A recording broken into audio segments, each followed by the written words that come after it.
Hello, good evening, all of you. Welcome to all. I am Sonali, your EVS teacher. और हर दिन की तरह मैं आपके सामने आ चुकी हूँ आपकी क्लास लेने, और आशा है आप सभी जुड़ रहे होंगे मेरे साथ। तो जो भी जुड़ गए हैं वो एवरीडे जो रिचुअल है उसको पूरा कर लीजिए भाई, और अपने थम्स अप शो कर दीजिए कि आप आ गए हैं क्लास में विथ योर नेम।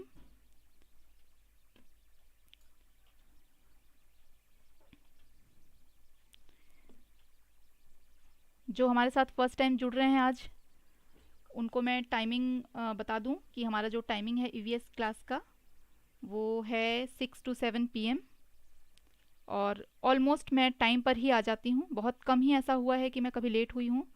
टाइम काफ़ी इम्पॉर्टेंट है हमारे लिए। 1 घंटे में ही हमको सब कुछ कराना भी है। आपकी अगर कुछ क्वेश्चंस हैं उसका भी आंसर करना है। और हमारे साथ जुड़ गए हैं सुनीता जी, संगीता जी, रोहित जी, शाहीन जी, अनिल जी और आरती कुमारी जी। सबको good evening and welcome to our channel fill up form. आपका बहुत बहुत स्वागत है फिलअप फॉर्म में। और एवरीडे अगर आप लोग टाइम से जुड़ जाते हैं तो बहुत अच्छा लगता है। और सिर्फ जुड़ना ही नहीं है, आज हमारा MCQ है तो सबको बिल्कुल जवाब भी देना है साथ साथ। देखिए, आंसर सही हो या गलत हो उसके लिए बिल्कुल परेशान होने की ज़रूरत नहीं है।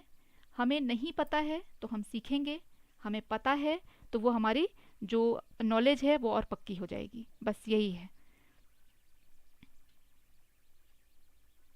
अच्छा, अनिल जी ने CDP वाली मैडम ने आपको टाइम बताया। ओके, संत कुमार जी भी हमारे साथ जुड़ गए हैं। राधे राधे। अभी सब जुड़ते जा रहे हैं, बड़ा अच्छा लगता है।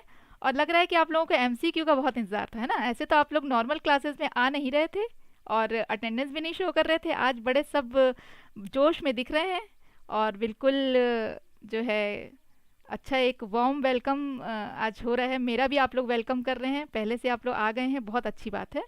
तो देखिए, फिलअप फॉर्म के साथ जो जो जुड़ रहे हैं हमारे मेंबर्स, उनको बहुत सारे बेनिफिट्स हैं। आपके कंप्यूटर की भी यहाँ पे फ्री ऑनलाइन कोर्सेज जो हैं वो चलती हैं, और सीटेट की क्लासेस तो आपकी हैं ही जो हम ले रहे हैं, और नेट की भी क्लासेस होती हैं यहाँ पे।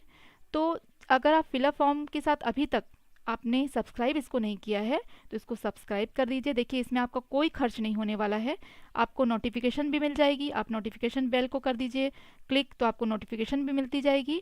और इस तरह से आप एक एजुकेशनल ग्रुप के साथ जुड़ेंगे तो आपको रिलेटेड टू योर एजुकेशन कुछ ना कुछ गाइडलाइंस एवरी डे मिलेगी ही।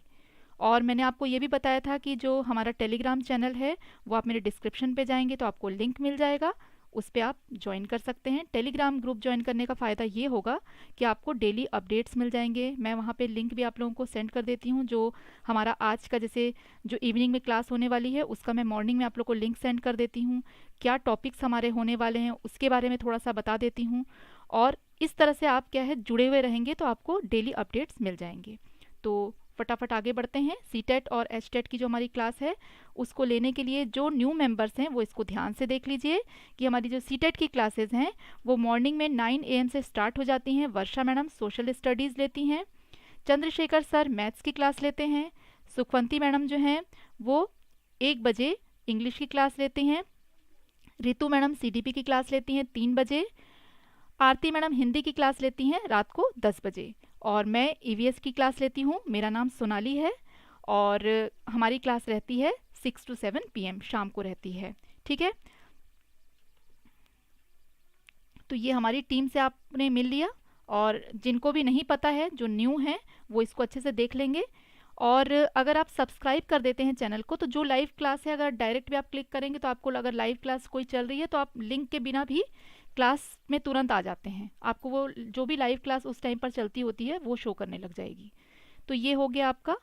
और हमारी सीटेट की जो है फर्स्ट एंड सेकंड दोनों ही पेपर की तैयारी यहाँ पे हो रही है। जिसका जो सब्जेक्ट है अपने सब्जेक्ट के अकॉर्डिंग वो समझ सकते हैं कि किसको क्या अटेंड करना है। हिंदी और इंग्लिश की दोनों की क्लासेस हो रही हैं। जो लैंग्वेज है उसमें आपका रहता ही है लैंग्वेज, ये आपको पता ही है। और थोड़ा टॉपिक्स को लेकर के थोड़ा कन्फ्यूजन था तो मैं एक बार रिपीट कर देती हूँ हमारे टोटल टॉपिक्स क्या क्या हैं। टोटल मेजर जो टॉपिक है, मेन टॉपिक हमारे टोटल 6 हैं EVS में। ठीक है, जिनको लेकर हम चल रहे हैं।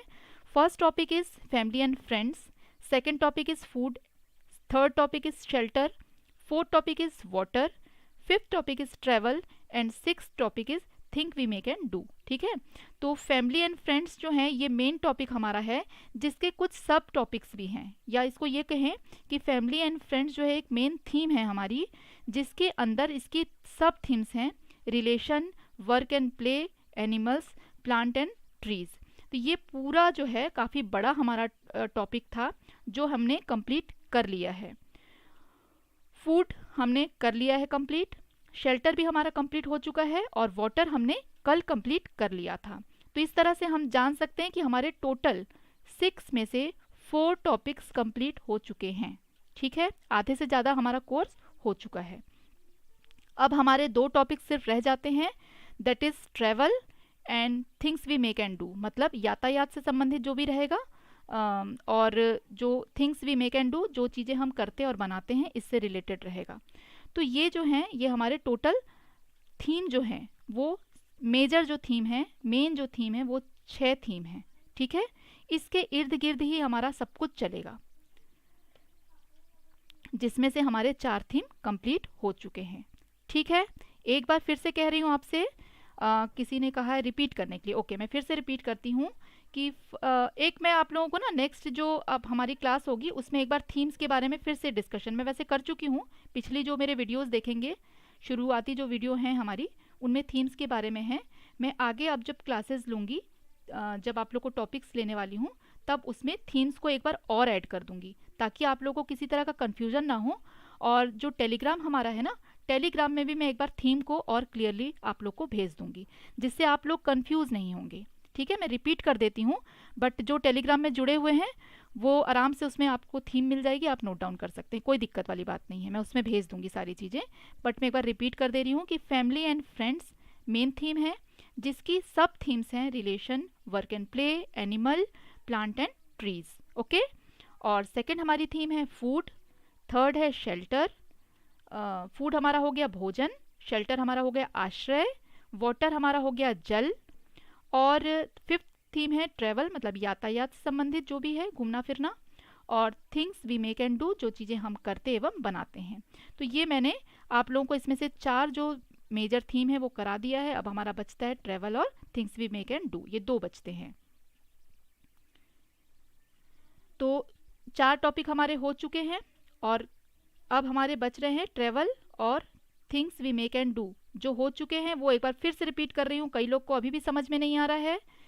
जो हमारे कंप्लीट हो चुके हैं that is family and friends, जिसके अंतर्गत आते हैं relation, work and play, animals, plant and trees, और फूड भी हमारा हो चुका है, शेल्टर हो चुका है, वाटर भी कल कंप्लीट हो चुका है। ठीक है, अब हम आगे बढ़ते हैं और आज का एमसीक्यू करना शुरू करते हैं।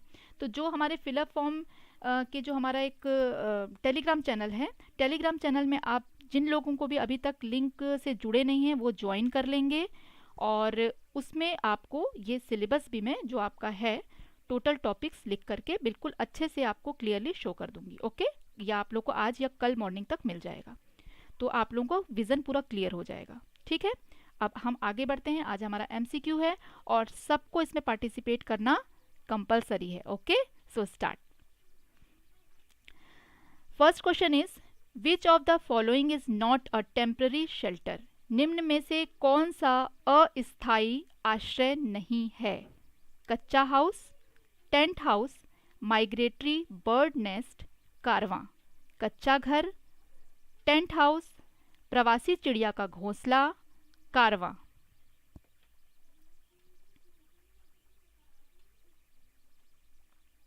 इसमें आपको आंसर करना है। आप लोगों के कमेंट्स थोड़े लेट मुझ तक पहुंचते हैं।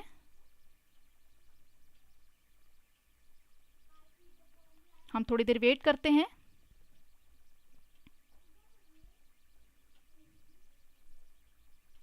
पूजा जी का डी आंसर है, शाहीन जी का बी आंसर है, सुनील जी का बी। देखिए ध्यान से इसको क्वेश्चन को पढ़िए, गलतियां नहीं करिए। विच of the following is not temporary shelter? इनमें से कौन सा अस्थायी आश्रय नहीं है? मतलब ये कहना चाह रहा है कि कौन सा परमानेंट आपका हाउस है या स्थायी घर है। सुनील जी का आया है बी, माधव जी का आया है ए, मीला कुमारी जी का आया है ए, संतोष जी का है ए,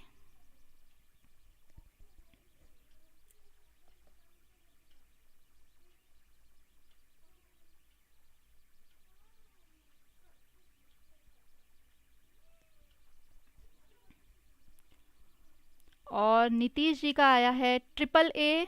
ओके, रश्मि जी का आया है ए,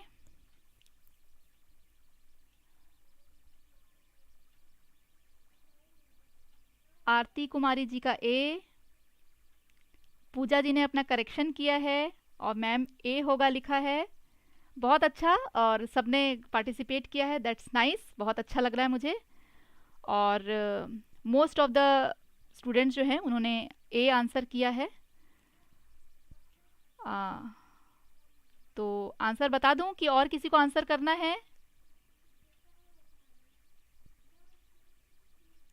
इसमें देखिए ध्यान से, आप क्वेश्चन एक बार और मैं आपको पढ़ के सुनाती हूँ। विच of the following is not temporary shelter? ये टेम्पररी शेल्टर नहीं है, मतलब अस्थायी आश्रय नहीं है, ये परमानेंट है। ठीक है, तो आंसर आपका होगा दैट इज कच्चा हाउस। ठीक है, कच्चा घर जो है वो परमानेंट होता है, वहाँ पे लोग रहते हैं, गाँव में तो उसी में रहते हैं, कच्चा हाउस में ही रहते हैं।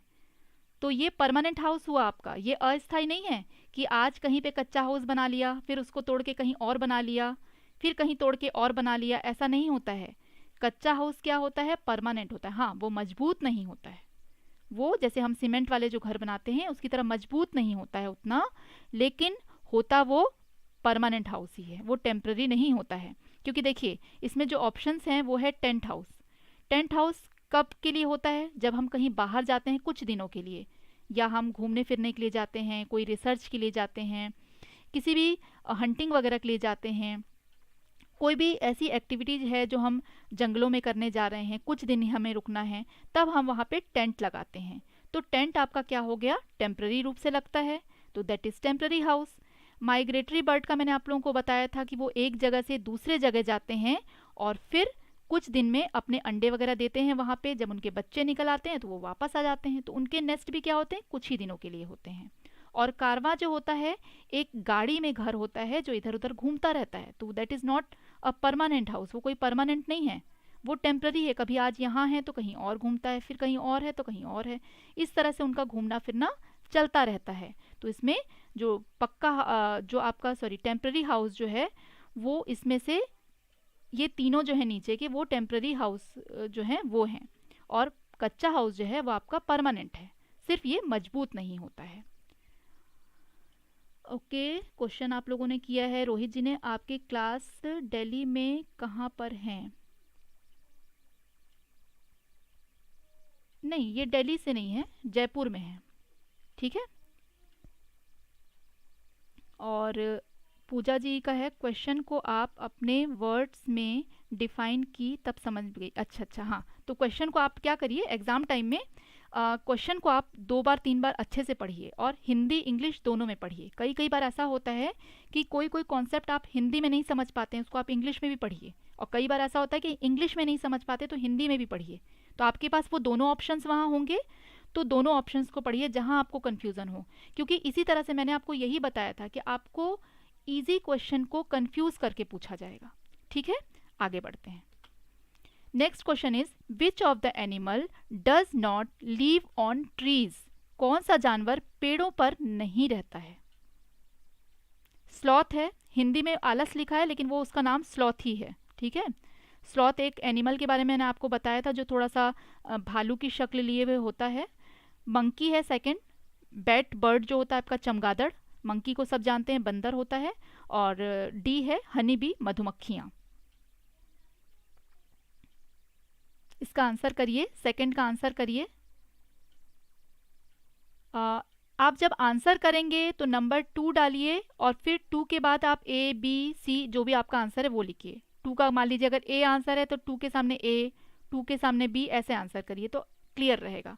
रोहित जी ने सी आंसर किया है, बैड बर्ड, और रोहित कुमार ने किया है बी मंकी, और नीतीश कुमार जी ने किया है सी बैट,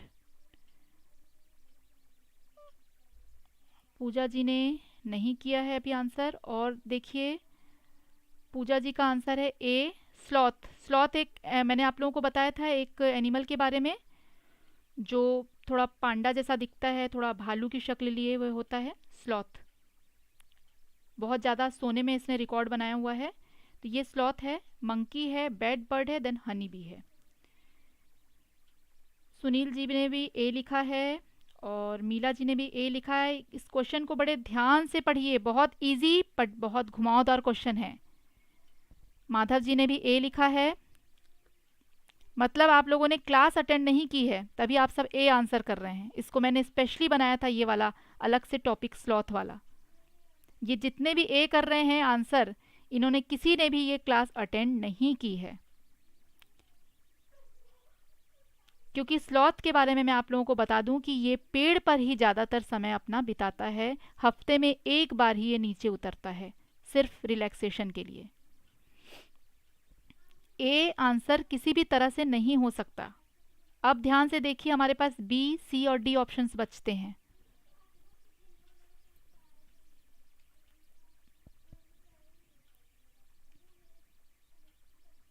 कौन सा जानवर पेड़ों पर नहीं रहता? ये शेल्टर की बात हो रही है, कहाँ नहीं रहता है वो।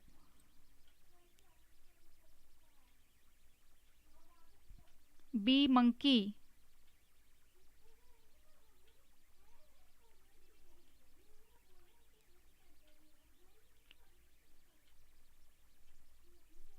और करिए आंसर, किसको आंसर अभी किसने नहीं किया आंसर करिए।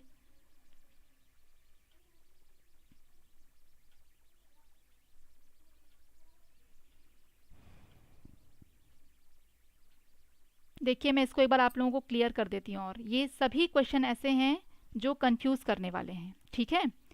तो चलिए, एक आंसर आया जो राइट आंसर है। संगीता जी का आंसर है D, that is right answer. अब कई लोग हो रहे होंगे कंफ्यूज कि ओ ये कैसे हो गया, हनी बी कैसे हो गया। कई लोगों को लग रहा होगा कि आंसर डी कैसे हो गया। मैं आप लोगों को अच्छे से क्लियर कर देती हूँ। इसी तरह के क्वेश्चन आपको कंफ्यूज करने के लिए आएंगे एग्जाम में, ठीक है। देखिए स्लॉथ के बारे में मैंने आप लोगों को पढ़ाया था। ये एक एनिमल होता है, थोड़ा थोड़ा भालू की शक्ल लिए हुए, कुआला भालू इस तरह का शक्ल लिए हुए होता है। और इसका जो मोस्ट ऑफ द टाइम होता है वो पेड़ों पर ही बीतता है। और यह सिर्फ हफ्ते में एक बार थोड़ा रिलैक्सेशन के लिए नीचे आता है। ये पेड़ों की पत्तियां खाता है, वहीं लटक कर सोता है। मंकीज़ के बारे में आप सभी जानते हैं कि वो पेड़ों पर ही रहते हैं और पेड़ों पर ही वो सो भी जाते हैं। वो लटक लटक कर पेड़ों पर ही सोते हैं। बैट जो होती है चमगादड़, वो भी पेड़ों पर रहती है और लटकती है उल्टा, गुफाओं में भी रहती है और पेड़ों पे भी रहती है। उसके घर होते हैं, ठीक है। क्योंकि ये जो जंगली होते हैं चमगादड़, वो पेड़ों पर भी अपना बसेरा डालते हैं, तो ये भी पेड़ों पर रहते हैं। अब बात आती है कि हनी बी। हनी भी जो होती है वो अपने छत्ते में रहती है, उनका बी हाइव होता है। वो अपना एक छत्ता बनाती है जिसमें वो रहती है। वो डायरेक्ट पेड़ पर नहीं रहती है। और हनी बी जो है वो कहीं भी अपना छाता बना सकती है। तो उसका रहने का जो डायरेक्ट स्थान होता है वो अगर हम देखें तो वो कहाँ होता है, अपने बी हाइव में वो रहती है, उसका वो घर होता है। ये मैंने शेल्टर में आप लोगों को पढ़ाया है, अलग से आप लोगों को पढ़ाया है इस बारे में कि कौन कौन से एनिमल किस किस जगह पर रहते हैं। तो बैट जो है उसमें थोड़ा कन्फ्यूज़न आप लोगों को हो रहा होगा, बट जो जंगली चमगादड़ होते हैं वो पेड़ों पर ही रहते हैं, उल्टे लटकते हुए रात बिताते हैं, ठीक है। तो ये थोड़ा कन्फ्यूजिंग था, बट ध्यान रखिए कि क्वेश्चन क्या है और थोड़ा सा समझिए, ठीक है। इसी तरह के क्वेश्चंस आपको मिलेंगे जो आपका दिमाग बिल्कुल घुमा देंगे। आगे बढ़ते हैं हम, और हमारा थर्ड क्वेश्चन आता है कि which of the animal lives in a stay. कौन सा एनिमल है जो स्टे में रहता है। मैंने सब एनिमल्स के जो शेल्टर हैं उनके नाम भी आप लोगों को बताए थे।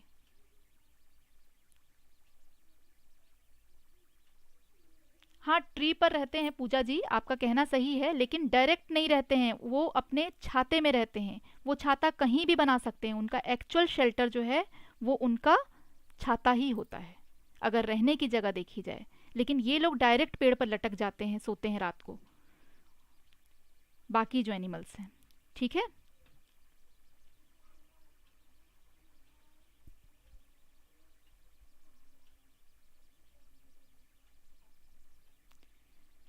नेक्स्ट है third, which of the animal lives in a stay. कौन सा जानवर स्टे हाउस में रहता है, जो उसके हाउस का नाम है या शेल्टर का नाम है स्टे।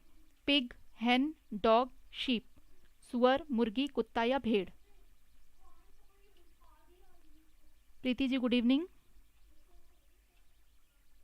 आंसर करिए। सी आंसर आ रहा है नीतीश जी का।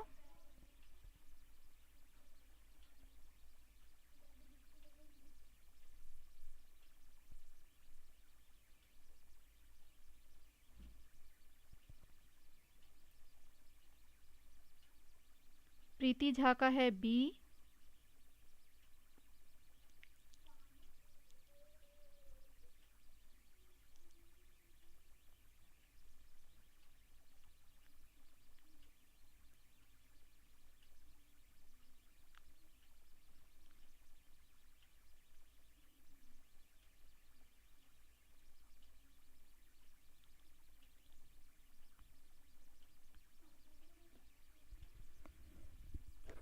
पूजा जी का ए।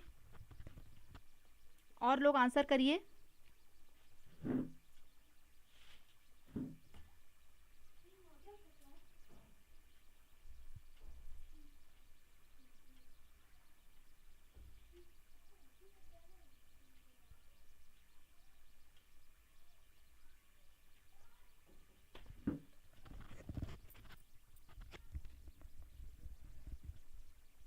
तो आंसर करते रहिए जिन्होंने भी अभी आंसर नहीं किया है।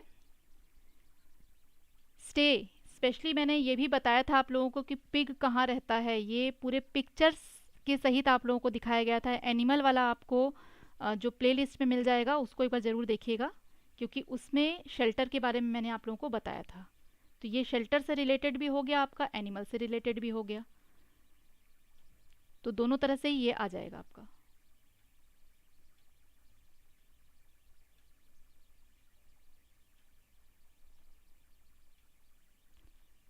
जल्दी जल्दी आंसर करिए तो हम आगे बढ़ते हैं।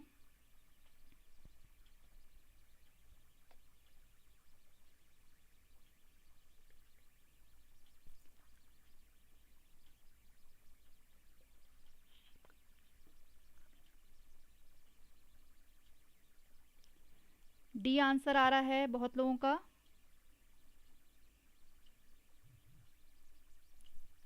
स्टे उसको कहा जाता है जहाँ पे वो रहते हैं, जैसे कि काऊ के लिए शेड यूज़ होता है ना। और हॉर्स है उसके लिए स्टेबल यूज़ होता है, अस्तबल जिसे कहा जाता है। और शेड मतलब गौशाला, जहाँ पे शेड डाल के रखा जाता है, इस तरह से होता है।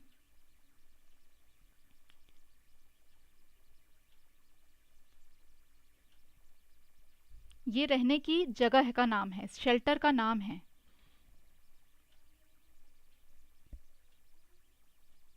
तो ये जिन्होंने भी क्लासेस अटेंड की हैं वो ही जानेंगे इस चीज़ को। इसीलिए मैं आपसे कह रही थी कि जो न्यू स्टूडेंट हैं वो पिछली क्लासेस भी ज़रूर देखें जा करके, क्योंकि ये लगते छोटे छोटे हैं लेकिन इनसे क्वेश्चंस आते हैं, और कब कहाँ से क्वेश्चन आ जाएगा इसका कोई भी ठिकाना नहीं है। तो हमको हर तरह के क्वेश्चंस देखने हैं। तो मैं आप लोगों को बता दूं कि जो पिग है, ठीक है, इसका राइट आंसर होगा पिग। इनको रखा जाता है जिन घरों में, मतलब इनका जो शेल्टर होता है उसको स्टे कहा जाता है। ठीक है, पिग मतलब सुअर। तो इसका आंसर होगा ए। और असजद कमल इन्होंने किया है आंसर ए किया है, बाकी सबका आंसर तो नहीं है सही। और हेन जो है वो कूप्स में रहती है, डॉग कैनल में रहते हैं, शीप का भी शेड होता है, वो रहते हैं उस तरह के जैसे कि गायों के लिए बनाया जाता है उसी तरह से। तो ये सभी जो हैं, आपने डॉग हाउस देखा होगा, छोटे छोटे से हर्ट जैसे रहते हैं, उनको कैनल कहा जाता है। और हेन्स जो होती हैं उनको दड़बे में रखा जाता है जिसको कूप्स कहा जाता है। तो इस तरह से ये आंसर हो जाता है पिग। ठीक है, आगे हम बढ़ते हैं। नेक्स्ट है a house made up of mud, bamboo and straw.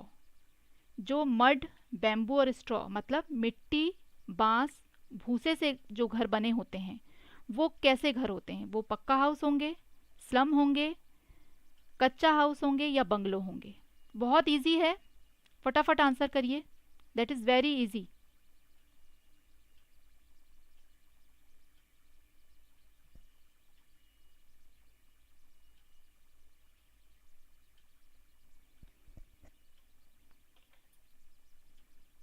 ये बहुत इजी आंसर है, इसको भी मैंने अभी कुछ दिन पहले ही शेल्टर पढ़ाया है, उसमें अच्छे से एक्सप्लेन किया है आप लोगों को।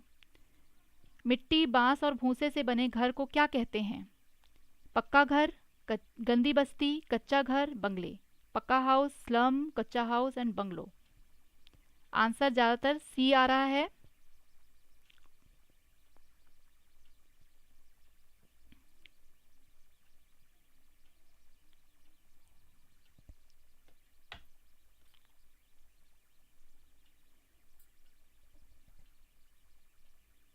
तो सी जो है राइट आंसर है, और बहुत इजी था ये, इसमें तो गलती होनी नहीं चाहिए कि जो घर जो हैं वो मिट्टी, बांस, भूसे इन सब चीज़ों से बने होते हैं वो कच्चा हाउस होता है और वो बहुत ही मजबूत नहीं होते हैं, बट वो रहने के लिए लोग यूज़ करते हैं।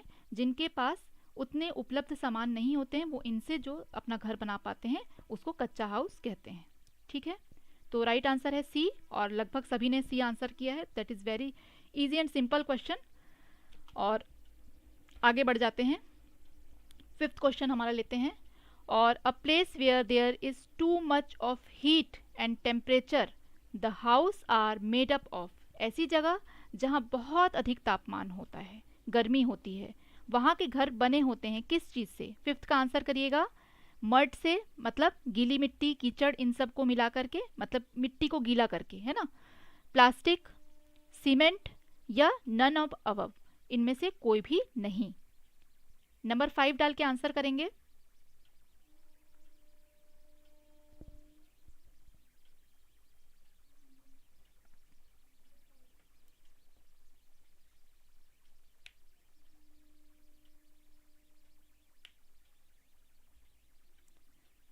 ऐसी जगह जहां बहुत अधिक गर्मी और तापमान होता है वहां के घर किन चीज़ों से बने होते हैं? तो फिफ्थ का आंसर कई लोगों ने सी किया है। ध्यान से देखिए क्वेश्चन क्या लिखा हुआ है। A place where there is too much heat and temperature, ऐसी जगह जहां बहुत अधिक गर्मी और तापमान होता है, घर किस चीज़ से बनाए जाते हैं वहां पे? थोड़ा सोचिए और सोच समझ के आंसर करिए। ध्यान से क्वेश्चन पढ़िए, देखिए, समझिए।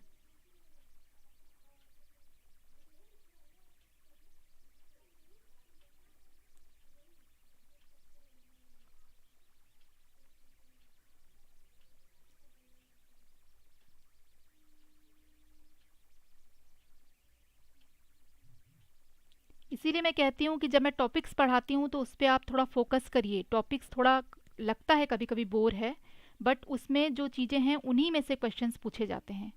बहुत लोगों के आंसर रॉन्ग आ रहे हैं।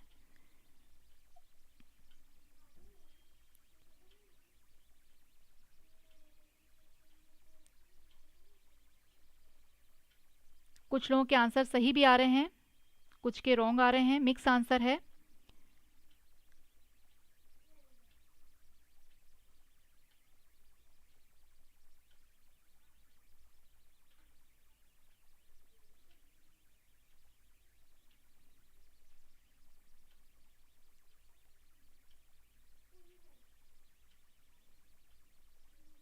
पूजा जी ने प्लास्टिक आंसर किया है, बी।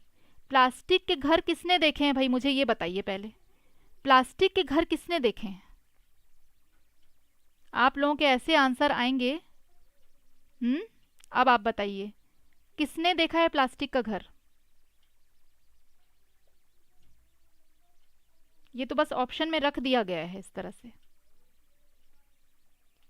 मर्ड हाउसेस जो होते हैं वो बहुत गर्म जगहों पर बनाए जाते हैं। Right answer is mud. जिन्होंने भी ए आंसर किया है काफ़ी लोगों ने ए आंसर किया है, दैट इज़ राइट। बताइए आप, प्लास्टिक के घर किसने देखा है? किसी ने देखा है? हाँ, ये है कि प्लास्टिक की चीज़ें हम घरों में यूज़ कर लेते हैं, कहीं पे आप हम फ्रेम वगैरह लगा सकते हैं।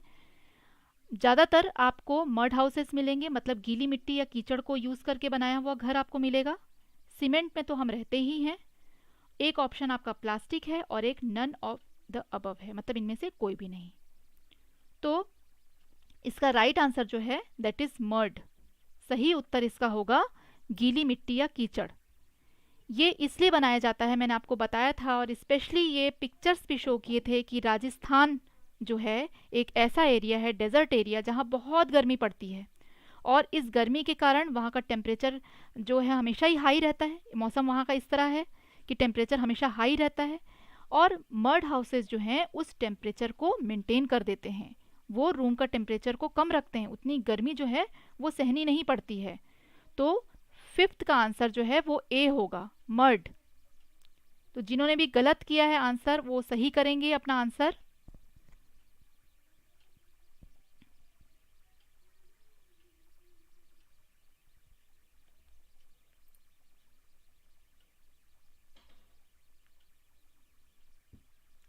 जिन लोगों ने भी गलत टिक किया है वो सही करेंगे प्लीज, है ना।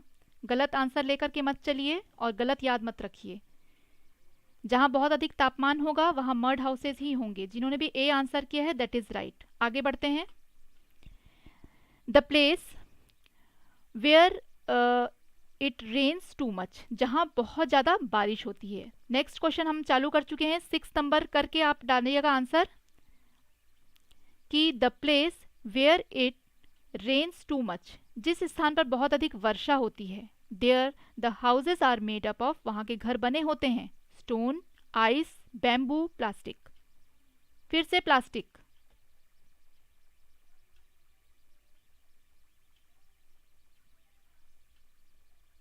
6 का आंसर करिएगा आप लोग।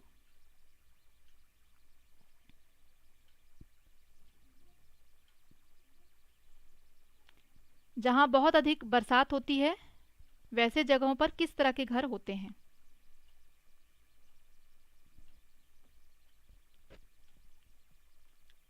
सिक्स का answer, most of the answer is C, ज़्यादातर सी में आ रहे हैं आंसर। सिक्स का आंसर करिएगा, नंबर 6।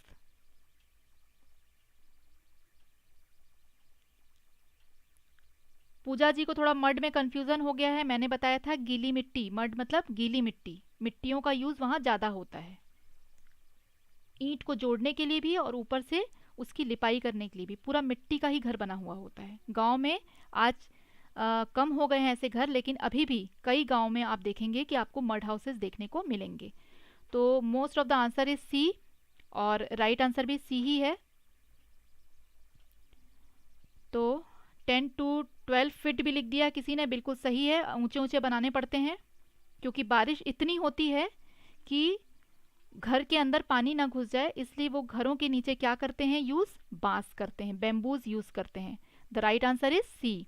देखिए, मैंने ये बताया था कि असम में ज़्यादातर इस तरह के घर होते हैं, जहाँ पे बहुत ज़्यादा बारिश होती है वहाँ पे भी इस तरह के घर इसीलिए बनाए जाते हैं, और बांस का यूज़ किया जाता है। बांस काफ़ी दिनों तक मजबूती से रहता है पानी में भी, और अच्छी खासी लॉन्ग हाइट होती है बांस की, जिसको पहले ज़मीन में अंदर तक काफ़ी गाड़ दिया जाता है और उसके ऊपर घरों को बनाया जाता है। और रियली किसी ने, जिसने आंसर किया, अनिल जी ने आंसर किया है कि 10 to 12 फीट्स ये ऊंचे होते हैं। यस, इतने ऊंचे ये बनाते हैं ताकि कितना भी पानी भर जाए तो उनके घरों के अंदर पानी नहीं आता है, और इजीली वहाँ पे ये अवेलेबल भी है। हमने घरों के लिए पढ़ा था जब शेल्टर के लिए, तो जो इजीली अवेलेबल होती है चीज़ें, उनको लोग घरों को बनाने के लिए यूज़ करते हैं। तो असम में जो है ये इजीली अवेलेबल भी है। तो राइट आंसर इज बैम्बू। बहुत लोगों ने सही आंसर किया है, बहुत अच्छी बात है, गुड। आगे बढ़ते हैं। 7th question is house boat are seen at, house boat को देखा जा सकता है, that is also very easy. कहाँ देखा जा सकता है? डल लेक में, थार डेजर्ट में, बोथ, इन दोनों में ही, डल लेक में भी और थार डेजर्ट में भी, एंड नन ऑफ अबव। डल झील, थार रेगिस्तान, एक और दो दोनों में, या इनमें से कोई भी नहीं। 7th का आंसर कीजिए।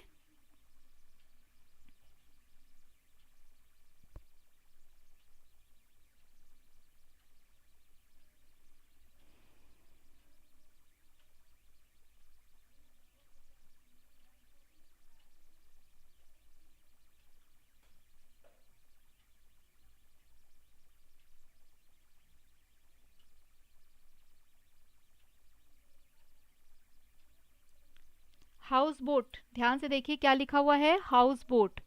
हाउस बोट को कहाँ देखा जा सकता है, डल झील में, थार के रेगिस्तान में, या इनको दोनों जगह ही देखा जा सकता है, या इन दोनों में से कहीं भी नहीं देखा जा सकता।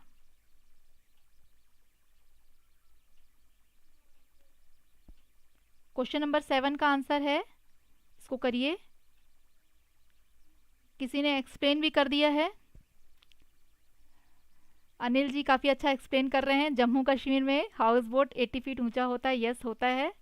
जिसकी जितनी हैसियत होती है वो उस हिसाब से बनाता है वहाँ पे, और जो थोड़े पैसे वाले हैं उनके पास अच्छे अच्छे बड़े बड़े रहते हैं हाउस बोट्स। और द राइट आंसर इज़ डल झील। जम्मू कश्मीर में ये देखा जाता है, और लेक्स में ही देखा जाएगा। जिन्होंने भी आंसर किया है डेजर्ट, तो वो आंसर गलत है, मैं बता दूं, क्योंकि डेजर्ट में आप बोट का क्या काम रहेगा, रेत में बोट का कोई काम है क्या, नहीं है, तो ये तो बिल्कुल हो ही नहीं सकता। तो नीचे के जो तीनों आंसर हैं ये बिल्कुल ही नहीं हो सकते हैं, तो right answer is A. That is also very simple. So आगे बढ़ जाते हैं, थोड़ा लंबा है, आराम से पढ़िएगा, मैं टाइम भी दूंगी आप लोगों को। विच of the following statement is incorrect, इनमें से कौन सा कथन जो है वो गलत है। तो इनमें आप देखिएगा कि जो जो सही है उसको आपको छोड़ देना है, जहां गलत लिखा है वो आपका इसमें राइट आंसर होगा, ठीक है। In Rajasthan mud houses are made an adaptation to heat, Rajasthan में मिट्टी के घरों को गर्मी के अनुकूलन के रूप में बनाया जाता है। Second is mud walls are painted with soil and crow dung लिखा है, काउ डंग होगा, cow dung to prevent wall from breaking and prevent the growth of insect, मिट्टी की दीवारों को, मिट्टी और जो गाय होती हैं उनके, यहाँ गलती से कौवे लिखा गया है, इसको करेक्शन आप कर लेंगे, ये गाय होगा, गाय के गोबर से रंगा जाता है ताकि दीवार को टूटने से बचाया जा सके और कीट के विकास को रोका जा सके। Third one is acacia tree trunk are use to prevent growth of infection, बबूल के पेड़ के तने का उपयोग संक्रमण के विकास को रोकने के लिए किया जाता है, घरों में भी इसको लगाया जाता है, ऐसा कहना चाह रहा है। और last one is in Assam houses are made few feet higher from the ground and house stand on stone pillars, Assam के घरों को जमीन से कुछ ही फीट ऊंचा और घर को पत्थर के खंभों पर खड़ा किया जाता है। 8 का आंसर आना शुरू हो गया है, डी। अंजलि जी बिल्कुल 100% श्योर हैं कि डी ही होगा, और बहुत सारे सारे डी लिख रहे हैं लोग, बिल्कुल कंफर्म हो गए आप लोग कि डी ही होगा आंसर। चलिए आप लोगों ने कह दिया है तो फिर डी ही होगा आंसर, अब कुछ और हो नहीं सकता, क्योंकि अब आप लोगों ने कह दिया है, मतलब पढ़ाई हुई है थोड़ी मोड़ी, क्यों। तो राइट आंसर इज डी। अभी हमने पहले ही क्वेश्चन में पढ़ा कि वहां पे बैम्बूज यूज किया जाता है, स्टोन का वहां पे कोई मतलब नहीं निकलता है, ठीक है ना। ओके, दिलीप जी का आज फर्स्ट क्लास है, रेगुलर क्लास में बने रहिए। आपने टेलीग्राम ज्वाइन नहीं किया तो टेलीग्राम का लिंक डिस्क्रिप्शन में है, ज्वाइन जरूर करिए, ठीक है। और सब्सक्राइब करिए चैनल को और हमारे साथ जुड़ जाइए, और एवरीडे हमारे साथ जुड़े रहिए 6 to 7 PM। ओके, तो right answer is D. Clear है, किसी को कोई डाउट तो नहीं है इसमें। आगे बढ़ते हैं। इन रूरल एरिया मतलब ग्रामीण क्षेत्र जहाँ पे शहरीकरण नहीं हुआ है, cow dung is use to coat the floor and walls of hut, ग्रामीण क्षेत्रों में झोपड़ियों के फर्श और दीवारों पर गोबर का प्रयोग किया जाता है। क्यों किया जाता है अब बताना है आपको।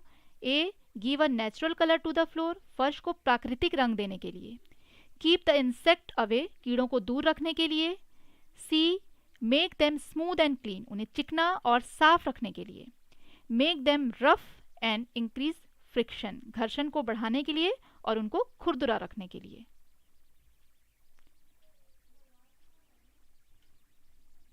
ओके, लवली जी भी आज फर्स्ट टाइम ज्वाइन करी हैं, बिल्कुल आप सब सब्सक्राइब करिए चैनल को और टेलीग्राम में ज्वाइन जरूर करिए, इससे आप लोगों को ही फायदा है और कोई खर्च आपका नहीं होने वाला है।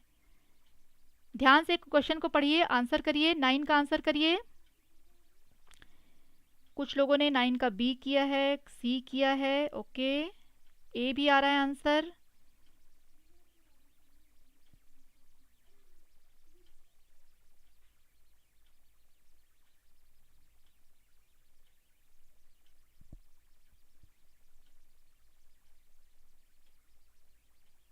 और जिनको भी आता है आंसर जरूर करिए आंसर।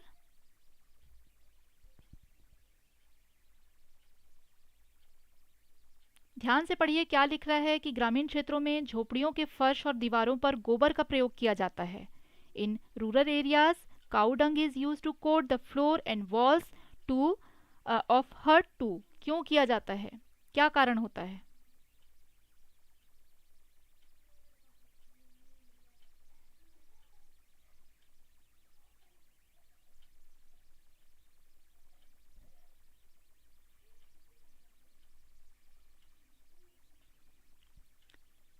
तो इसमें देखिए कंफ्यूज बिल्कुल भी मत होइएगा, और इसका आंसर जो है वो होगा बी।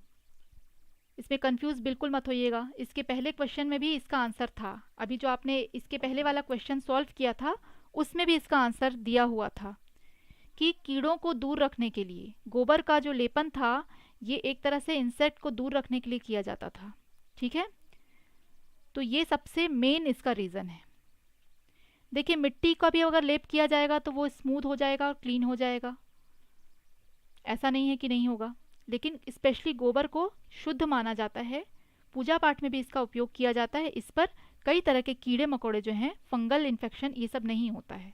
तो अगर हम घर में ये लिपते थे पहले पहले के समय में, तो the scientific reason is behind this कि कीप द इंसेक्ट अवे। इसका एक साइंटिफिक रीज़न है, एक कारण है, और वो यही है कि इससे कीड़े जो हैं वो दूर रहते हैं। ठीक है, तो इसका जो मेन आंसर आपका है वो है कीप द इंसेक्ट अवे। ठीक है, आंसर इज बी। आगे बढ़ते हैं, और नेक्स्ट क्वेश्चन है कि a bird makes it nest high up on the tree. The bird could be. एक पक्षी जो है एक पेड़ पर अपना घोंसला ऊंचा, सबसे ऊंचा बनाता है। यह पक्षी इनमें से कौन हो सकता है? ये क्वेश्चन भी पूछा जा चुका है, बड़े ध्यान से देखिएगा, ये क्वेश्चन एक बार पूछा जा चुका है। 10th नंबर डाल करके आंसर करेंगे।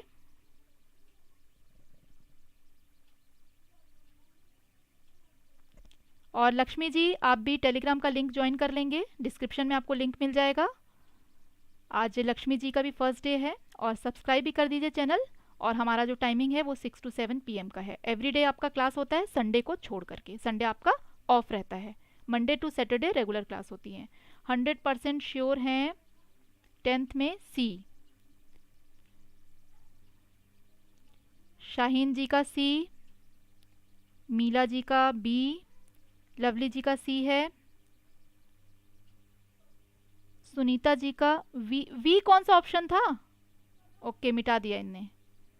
सुनीता चौधरी जी का सी है, यास्मीन जी का है सी, दिलीप जी का सी, नितेश सी, सुनील, ज्योति, लक्ष्मी जी का बी है, सुनील और ज्योति जी का सी है, मीला जी का सी। मीला जी ने सही कर लिया है, और राइट आंसर है आपका सी। राइट आंसर आप सभी ध्यान रखिएगा, ये क्वेश्चन पूछा जा चुका है एक बार, बहुत इंपॉर्टेंट क्वेश्चन है। कई बार ऐसा होता है कि क्वेश्चंस रिपीट भी किए जाते हैं, तो इसको आप बड़ा ध्यान रखिएगा। और right answer is C. Okay, हाँ, कौवा इसका आंसर है, राइट आंसर इज सी। ये क्वेश्चन जो है मैं बार बार रिपीट कर रही हूँ कि ध्यान रखिएगा, कई सारे क्वेश्चन ऐसे हैं जिनको एक बार पूछा जा चुका है और फिर दोबारा से इनको पूछा जाता है। ठीक है, नेक्स्ट क्वेश्चन पढ़िए। Read the following paragraph written by a student about his house in a village. I have come from a village. It rains heavily at our place, hence our houses are made almost 10 to 12 feet above the ground. They are made on bamboo pillar. The inner side of our houses are also made of wood this village must be, एक छात्र द्वारा गांव में अपने घर के बारे में लिखा गया है। देखिए ये आपका पेडागोजिकल क्वेश्चंस हैं, ये पेडागोजिकल क्वेश्चन है, इस तरह के घुमाओ फिराओ, इजी आंसर है लेकिन घुमा घुमा के आपसे पूछा जाएगा। ठीक है, ये निम्नलिखित पैराग्राफ पढ़ें। मैं एक गांव से आया हूँ, हमारे यहाँ भारी वर्षा होती है, इसलिए हमारे घर जमीन से लगभग 10 से 12 फीट ऊपर बने होते हैं। इन्हें बांस के खंभों पर बनाया जाता है। हमारे घरों के अंदरूनी हिस्से भी लकड़ी से बने होते हैं। यह गांव में होना चाहिए, कौन से, ये कहाँ का होना चाहिए? बी आंसर आ रहा है। देखिए एक ही क्वेश्चन को किस तरह से घुमा घुमा कर पूछा जाता है, ये आप ध्यान दीजिए। Answer is B, right answer है आप लोगों का, बिल्कुल सही है।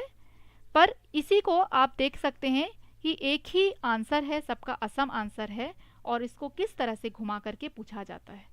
तो ये आपको ध्यान रखना है और बिल्कुल अपना दिमाग जो है उसको अलर्ट रख के जाना है। आपको आंसर लगभग सबका पता होगा, लेकिन आप क्वेश्चन को पढ़ने में गलतियां करेंगे तो आंसर गलत हो जाएगा।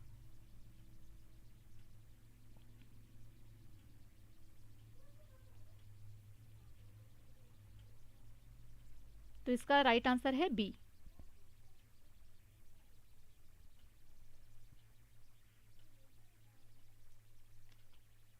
आगे बढ़ते हैं। 12th क्वेश्चन का answer, the Eskimo makes his house igloo from ice, what is the reason for this? Eskimos अपना घर यानी इग्लू बर्फ से बनाता है, इसका कारण क्या होता है? First, ice done not allow cold air and water to come inside, बर्फ ठंडी हवा और पानी को अंदर नहीं आने देती। The air between the ice walls prevent the inside heat from escaping, बर्फ की दीवारों के बीच की हवा अंदर की गर्मी को बाहर निकलने से रोकती है। C, ice is available free of cost, other material will cost a lot, बर्फ मुफ्त में उपलब्ध है, अन्य सामग्री की कीमत बहुत अधिक होगी। और D, only ice is available in polar region, सिर्फ ध्रुवीय क्षेत्रों में बर्फ ही उपलब्ध होती है, इसलिए बर्फ से घर बनाए जाते हैं। इसका रीजन बड़े ध्यान से पढ़ के आप लिखिएगा, ऐसे ही कोई भी रीजन से वहां घर नहीं बनाए जाते।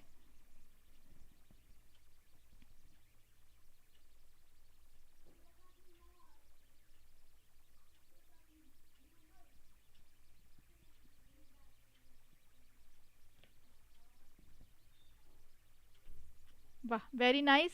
12 का answer, most of the answer is B, और राइट आंसर भी बी ही है। जिन लोगों ने ए आंसर किया है वो रॉन्ग है, इसलिए क्योंकि देखिए उन लोग जो हैं वो घर को बनाते हैं अंदर में रहने के लिए, ताकि अंदर जो वो रहते हैं, अंदर आग भी जला के रखते हैं, अंदर जो हीट बनी रहती है वो बाहर नहीं निकल पाती, क्योंकि उनका जो अंदर घुसने का जो रास्ता होता है, जो डोर होता है, वो बहुत नीचे होता है और चारों तरफ से बर्फ़ जो है वो ढकी होती है। और मैंने आपको ये बताया था, ऐसा नहीं होगा कि बाहर आपको बहुत ठंड महसूस हो रही है तो अंदर आपने बिल्कुल जैकेट निकाल के बैठना है, ऐसा नहीं होता है। अंदर भी ठंड होती है, बट बाहर की तुलना में अंदर कम ठंड होती है। तो बर्फ़ की जो दीवारें होती हैं वो हवा जो है, अंदर की जो गर्म हवा है, उसको बाहर नहीं निकलने देती है, और हमारा जो बॉडी का टेम्परेचर है उससे हमारी बॉडी की भी जो गर्मी है वो निकलती है। तो इस कारण से जो बी आंसर है दैट इज राइट आंसर। आगे बढ़ते हैं। 13 question, which one of the following place in our country is a cold desert? बहुत इंपॉर्टेंट क्वेश्चन है, इसको भी ध्यान से देखिए। 13 नंबर क्वेश्चन का आंसर करिए। इसको कोल्ड डेजर्ट कहा जाता है, ठंडा मरुस्थल कहा जाता है इस जगह को। जैसलमेर, लद्दाख, मेघालय, दार्जिलिंग।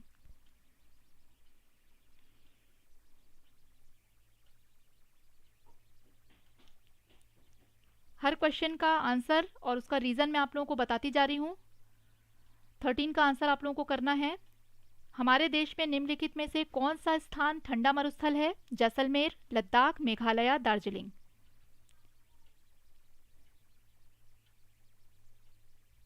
बहुत इजी है आंसर, और ये पूछा भी गया है क्वेश्चन। जो क्वेश्चंस पूछे जा चुके हैं उनके चांसेस भी हो जाते हैं आने के। कई रिपीटेड क्वेश्चंस को फिर से पूछा जाता है, और कई बार तो फ्रिक्वेंटली पूछा जाता है उन टॉपिक में से।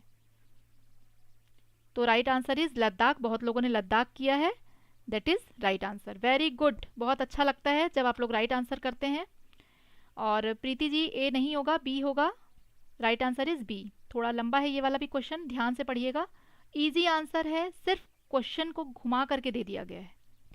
Manish is saying to his students, Manish अपने छात्रों से कह रहा है, it form main constituent of the body approximately to 80% of the human body made out of it. हमारे जो शरीर है उसका मुख्य घटक है, हमारे मानव शरीर का 80% हिस्सा इसी से बना है। It plays an important role in maintaining temperature balance and electronic balance in the body. It also form 80% of our blood. Manish is referring to, मतलब ये हमारा इलेक्ट्रोलाइट जो संतुलन होता है बॉडी का, हमारा टेम्परेचर होता है, तापमान होता है, उसको बनाए रखने में महत्वपूर्ण भूमिका निभाता है। क्या है वो चीज़ क्या है? Protein, minerals, water, blood, plasma.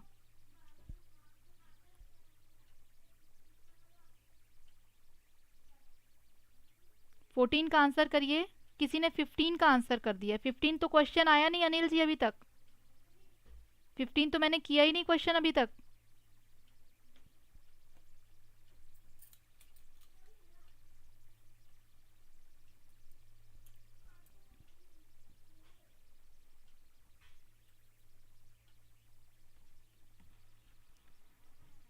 हमारे बॉडी का जो बैलेंस है उसको मेंटेन कर रहा है, ब्लड मेंटेन कर रहा है, सब कुछ उसी से है 80%। तो protein, mineral, water, blood, plasma.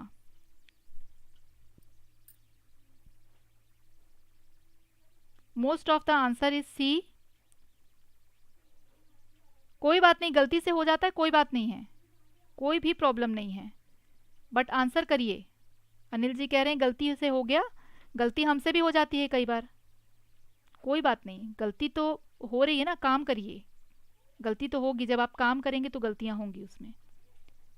गलती की फिक्र मत करिए, गलती सुधारने के लिए मैं बैठी हूँ यहाँ पे।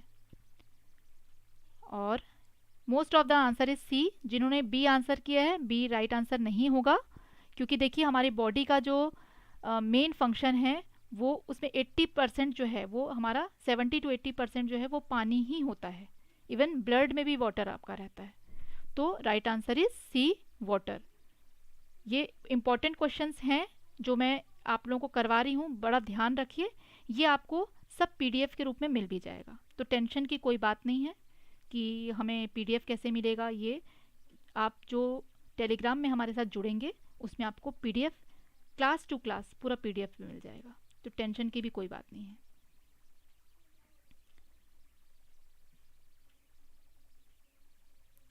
देखिए करिश्मा जी, मैंने शायद आपको कल भी बताया था कि आरबीएससी वाले जो स्टूडेंट हैं वो फॉर्म भर सकते हैं या नहीं। अभी सीटेट की जब तक फॉर्म नहीं आती ना, उसमें कुछ नोटिफिकेशंस रहते हैं। ठीक है, मैंने आपको कल भी बताया था कि सीटेट में कुछ नोटिफिकेशंस रहते हैं, उनको एक बार हमें देखना होगा। अभी तो फॉर्म निकले नहीं है, जैसे ही नोटिफिकेशन अपडेशन कुछ भी आता है तो मैं क्लियर कर दूंगी आपको।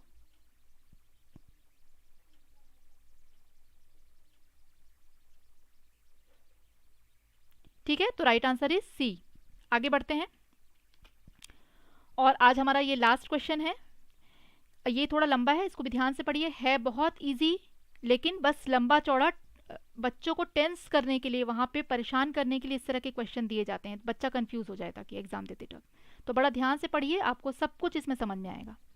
गरिमा is telling to student, Garima जो है अपने छात्रों को बता रही है, female anopheles mosquito can causes this specific disease and dengue can be caused by bite of aedes aegypti. मतलब जो गरिमा जो है वो छात्रों को बता रही है कि मादा एनाफिलिस मच्छर एक विशिष्ट बीमारी का कारण बन सकते हैं और डेंगू एडिस इजिप्टी के काटने से हो सकता है। ठीक है, these mosquitoes cause disease can be prevented by not allowing them to breed. इनको जन्म ना देने के लिए, मतलब प्रजनन ना हो सके, इसको रोकना चाहिए। ठीक है, symptom of this specific mosquito cause disease is fever with shivering, headache and nausea, alternatively followed by profuse sweating। अच्छा, तो इसमें क्या होता है कि इसके लक्षण क्या होते हैं कि कपकपी के साथ बुखार, सिर दर्द, वैकल्पिक रूप से उल्टी के बाद अत्यधिक पसीना आना। जैसे नॉर्मली फीवर में हमको होता है, बुखार आता है और फिर बहुत पसीना आता है तो बुखार उतर जाता है। For treatment of disease medicine made up of cinchona is taken. Garima is referring to which disease? किस डिजीज के बारे में जो है गरिमा कक्षा में बात कर रही है? चिकनगुनिया, फैलेरिया, मलेरिया या प्लेग? 15 का आंसर करिए। That is our last question of today. हमारे आज का ये लास्ट क्वेश्चन है। कल तो क्लास की छुट्टी रहेगी। मंडे फिर मिलते हैं हम आगे के और जो क्वेश्चन है उनको लेकर के। बहुत अच्छा लग रहा है आप लोग आंसर कर रहे हैं और most of the answer is C. Sunita ji, Telegram का लिंक अगर आप क्लासेस मेरी कर रही हैं तो डिस्क्रिप्शन बॉक्स में आप जाएंगे, नीचे ही आपको मिल जाएगा। क्लासेस ज्वाइन करने के लिए आपको लिंक मिल जाएगा डिस्क्रिप्शन में ही। हाँ जी, सिंकोना के छाल से दवा बनाई जाती है, ये भी क्वेश्चन आ चुका है कि सिंकोना का जो रहता है वो कुनैन जो रहती है कैसे बनाई जाती है? छाल से बनाई जाती है। Yes, right answer. तो most of the answer is C और ये राइट आंसर भी है। लेकिन देखिए इतना सा पूछने के लिए उसने कितना लंबा क्वेश्चन बनाया कि ये सारा कुछ पढ़ते पढ़ते टेंशन हो जाएगी बच्चों को कि अरे ये है पता नहीं कौन सी बीमारी का लक्षण है।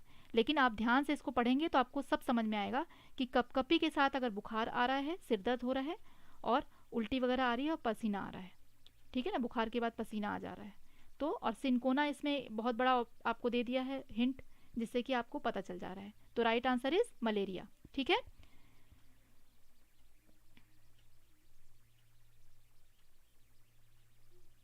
तो आज की क्लास हम यहीं ख़त्म करते हैं और फिर मंडे को मिलते हैं।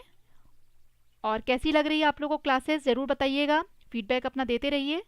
और क्लास में अगर आप और कुछ चाहते हैं कि हम कराएं, अगर आपको कोई चीज़ समझ में नहीं आ रही तो उसको ज़रूर पूछें, फीडबैक मुझे ज़रूर दें। और कोई भी दिक्कत अगर आपको लग रही है, मेरे पढ़ाने से रिलेटेड कोई चीज़ समझ नहीं आ रही है तो वो मुझे बताइए। हाँ, अनिल जी ने लिखा है चिकनगुनिया और मलेरिया और डेंगू तो साथ ही सही होता है। हाँ, लेकिन देखिए इसमें एनाफिलीज मच्छर लिखा हुआ है। एक चीज़ ध्यान से देखिए, अनिल जी ने लिखा है कि ये मच्छर के काटने से होता है, बट थोड़ा सा ध्यान दीजिएगा, बहुत छोटी सी चीज़ है बट ध्यान देने वाली है। जो फीमेल एनाफिलीज होती है उसके कारण ही मलेरिया होता है, और डेंगू और चिकनगुनिया जो है एडिस इजिप्टी मच्छर के काटने से होता है। ठीक है, तो ये ध्यान रखिएगा, ये भी क्वेश्चन में कई बार पूछा जाता है तो इसको भी ध्यान रखिएगा, बहुत सारे क्वेश्चन इसी में निकल आते हैं। तो अगर आप लोग को मेरी क्लास अच्छी लगती है तो जाते जाते लाइक ज़रूर करिएगा, और अपने फ्रेंड्स और फैमिली मेम्बर्स में अगर कोई सी टेट करना चाहता है, एच टेट के लिए तैयारी कर रहा है, किसी भी तरह की टेट की तैयारी कर रहा है, तो उसको ज़रूर बोलिए कि हमारे साथ जुड़ें क्लास में और क्लासेस रेगुलर अटेंड करें।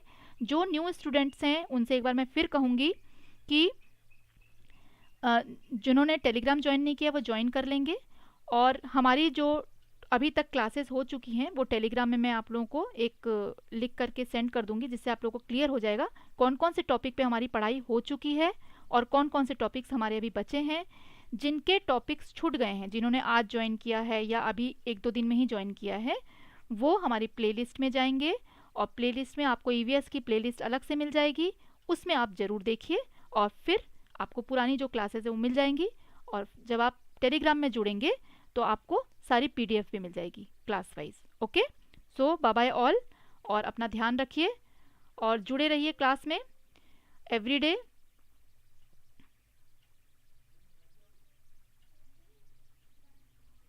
So good night all of you, और मंडे हमारी फिर क्लास होगी जिसमें आप सभी को जुड़ना है।